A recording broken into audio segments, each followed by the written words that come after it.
आणि सगळं का झालं माहिती का तुम्हाला? काय आहे ना की कॅप्टन झालात की तुम्ही एका बाजूला असता आणि संपूर्ण घर एका बाजूला असतं. म्हणजे कोण कोणाला ट्रिगर करेल काय कधी सांगता येत नाही.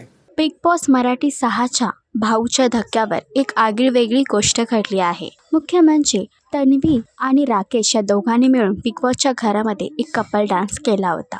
मात्र आता राकेशने यावर एक मोठा खुलासा केला आहे. तो म्हणजे की बाहेर कोणालाच तन्वी आणि राकेश या दोघांचा डान्स आवडलेला नाहीये. तर एवढंच नव्हे तर बाहेर एक हॅशटॅग देखील पॉप्युलर झाला आहे, रा रा, म्हणजेच राकेश आणि राखी. तर भाऊंनी राखीला सावंत बापट म्हणून आवाज दिला आहे. तर तन्वीला देखील आपल्या भावाच्या लग्नाची तयारी करायला सांगितली आहे.